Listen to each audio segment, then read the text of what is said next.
Chers auditeurs, bonjour et bienvenue pour ce nouveau Parole à notre évêque. Je suis avec Monseigneur Pierre-Antoine Bozo, évêque de notre diocèse, pour faire un retour sur l'actualité. Bonjour Monseigneur. Bonjour Marie-Flore. Monseigneur, le 25 décembre, vous avez célébré la messe de Noël à la Maison d'Arrêt. C'est quelque chose que vous renouvelez chaque année. Est-ce que c'est une démarche qui est importante pour vous ?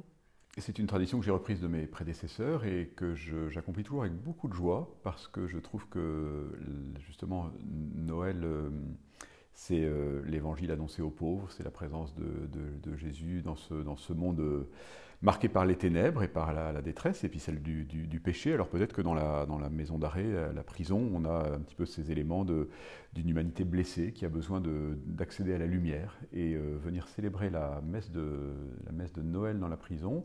C'est des tout petits effectifs, vous voyez, à la cathédrale, la veille au soir, il y a une nef pleine à minuit de gens qui ont fait la fête en famille, qui se retrouvent là pour prier, pour rendre grâce pour le mystère de la Nativité. Et le lendemain, je me retrouve donc à la prison avec d'abord une messe pour les hommes et puis une messe pour les femmes, puisque ce sont deux quartiers séparés.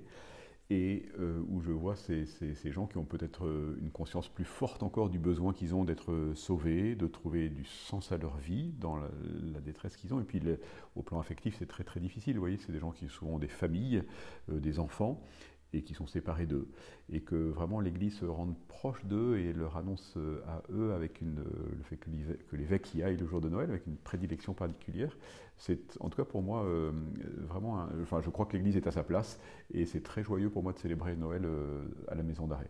Donc je crois que ça ne met pas du tout une contrainte évidemment, hein, c'est une joie de célébrer là-bas. Même si c'est dans un cadre, la prison c'est pas très joyeux, hein, les murs, l'ambiance, les bruits métalliques qui résonnent partout, eh bien ça nous amène à sentir que vraiment le prince de la paix, il est venu apporter la paix et la lumière là où il y avait beaucoup de ténèbres.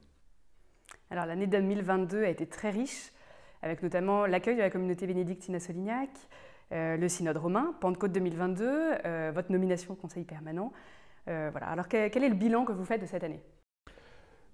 Je suis plutôt dans l'action de grâce parce que je vois le Seigneur à l'œuvre dans son Église, malgré toutes les difficultés, tous les problèmes, tous les scandales qui n'ont pas manqué d'avoir des répercussions médiatiques, mais c'est ça que j'ai comme point de vue privilégié de ma place, c'est que je vois beaucoup de belles choses. C'est pas, vous voyez, irénique comme affirmation, hein, mais vous savez, on parle des avions quand il y a un crash d'avion. Et tous les jours, il y a des centaines et des centaines ou des milliers d'avions qui voyagent dans le ciel sans que personne n'en parle.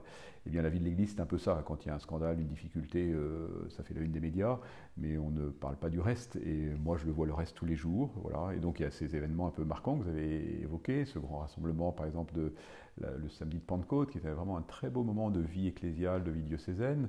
L'accueil des moines à Solignac, qui est aussi une belle grâce d'avoir retrouvé une vie contemplative masculine dans notre diocèse après plus de 2 siècles d'absence. Donc beaucoup de très belles choses plus visibles, mais aussi je suis attentif à toutes les petites choses du quotidien où les chrétiens sont à leur place, sont au travail, sont attentifs aux plus pauvres, sont aussi missionnaires avec beaucoup d'initiatives dans ce sens-là. Donc je ne cache pas les fragilités multiples et les difficultés que nous avons à affronter de tous ordres, mais je vois que la foi au Christ porte des fruits. Voilà, donc elle en a porté en 2022 et j'en étais le témoin souvent très émerveillé. Donc en cette fin d'année, je crois que je peux vraiment rendre grâce au Seigneur pour tout ce qu'il m'est donné de voir, comme encore une fois un témoin un peu privilégié, mais que je vais aussi retransmettre à nos auditeurs. Alors comment abordez-vous 2023 ? Eh bien avec calme et paix, même s'il y a de quoi être un peu inquiet à vue humaine. Alors les inquiétudes, vous voyez, je les sens davantage parce que le chrétien ne vit pas hors du monde et donc nous partageons les inquiétudes de nos concitoyens dans un contexte géopolitique compliqué, dans un contexte aussi économique, c'est la conséquence de la guerre en Ukraine, dans de la géopolitique, un contexte économique difficile avec l'augmentation des prix de l'énergie qui font que les gens vivent des moments difficiles, qu'il y a un regain de pauvreté qu'il nous faut, auprès duquel, à notre toute petite place, hein, mais vraie place, il nous faut être présent et le plus inventif possible dans dans les notions caritatives que l'Église veut honorer. Et puis aussi, de fait, on ne peut pas cacher qu'il y a des répercussions dans la vie de l'Église. Vous voyez une question qui a fait un peu la une, parce que c'est une répercussion très concrète, c'est la question du chauffage, par exemple, dans les églises. Vous voyez, c'est des grands lieux de rassemblement. Je crois que pour l'instant, nous avons vécu dans une forme d'insouciance en chauffant des églises comme on chauffe des maisons, mais ça n'est plus possible. Donc il faut qu'on trouve comment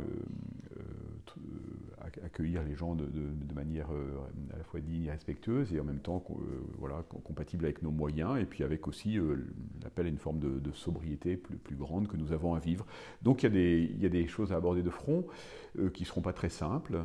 Nous voulons aussi rationaliser davantage l'immobilier. Enfin, au fond, cette crise économique, elle nous oblige peut-être à arrêter de vivre un peu au-dessus de nos moyens. Donc ce sera des points de la vie temporelle du diocèse à prendre en compte. Mais j'aborde 2023 avec aussi cette forme de curiosité, puisque ce sera une année ostensionnaire et que pour l'instant les ostensions sont pour moi une réalité inconnue concrètement, puisque je n'ai pas encore vécu d'ostension, donc je suis très heureux de cette perspective.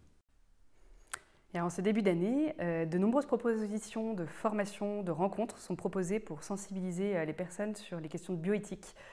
Alors, Alliance Vita propose 4 soirées de formation en janvier à la Maison diocésaine, et la Pastorale de la Santé organise une conférence le 3 février sur la fin de vie avec le docteur Sardin, qui est médecin en soins palliatifs, et le professeur Morange, qui est juriste. Vous avez vous-même co-signé une déclaration avec les membres du Conseil permanent sur l'inscription du droit à l'avortement dans la Constitution. Alors, selon vous, est-ce que c'est important pour nous chrétiens de se mobiliser à cette cause? Oui, alors c'est des causes au fond qui touchent tous à la question du respect de la dignité humaine, oui, de son commencement naturel jusqu'à sa fin naturelle. La question de l'inscription de l'avortement dans la Constitution, c'est le début de la vie. L'euthanasie et le suicidacité, c'est la fin de la vie. Là-dessus, l'Église a une position un peu à contre-courant, même si elle est partagée d'abord par, on l'a vu récemment, la Convention citoyenne autour de la fin de vie a reçu les représentants de toutes les religions, de tous les cultes, comme on les appelle au ministère de l'Intérieur, et il y a un avis unanime des bouddhistes, des juifs, des musulmans, des chrétiens, catholiques, protestants, évangéliques, sur, donc ce qui n'est pas rien quand même, toutes les religions unanimement sont réservées largement sur une évolution de la loi Claes-Leonetti. Donc nous sommes à contre-courant d'une espèce de tendance qui est très médiatisée sur le fait que chacun dispose absolument de sa vie et en soit le maître absolu. Nous pensons que notre vie ne nous appartient pas, qu'elle est un don de Dieu, et que nous devons respecter et la nôtre et celle des autres, et que la dignité humaine n'est pas liée à une certaine qualité de vie, qu'elle est liée au simple fait d'être homme ou femme. Et voilà, donc il y a un grand enjeu, je pense, à la fois de la réflexion autour de la bioéthique, mais également d'une éducation au regard que nous portons les uns sur les autres, pour nous estimer mutuellement, quels que soient nos modes de vie, nos conditions de vie, notre état de vie. Voilà. Et donc je pense que ces questions de bioéthique, elles ouvrent vraiment des pans beaucoup plus larges. Hein. Ce n'est pas simplement des espèces d'angle très précis de l'évolution législative. C'est vraiment une question de la considération de ce que c'est que d'être homme et femme. Voilà. Donc il y a des enjeux importants sur lesquels nous nous penchons, sur lesquels nous essayons de former les chrétiens, d'éclairer les consciences. Alors ça c'est un peu interne aux chrétiens, oui, les formations d'Alliance Vita, ou la soirée du mois de janvier qui est proposée à la fois par la Pastorale de la Santé et par un petit comité diocésain de bioéthique qui se réunit régulièrement. Ça, c'est destiné à éclairer les chrétiens. Et puis après, il y a ce qu'on peut faire comme intervention. Là aussi, c'est modeste et puis c'est sans d'autres prétentions que dire ce que nous avons à dire auprès des élus, en tout cas ceux qui votent les lois. Donc c'est normal que, en tout cas moi comme évêque, je dise aux députés, aux sénateurs ce que je pense devoir leur dire sur ces questions pour les éclairer. Et ensuite, ils feront ce que leur conscience leur indiquera. Merci Monseigneur, merci pour ce temps d'échange. Chers auditeurs, je vous souhaite une très bonne soirée avec les programmes de RCF Limousin.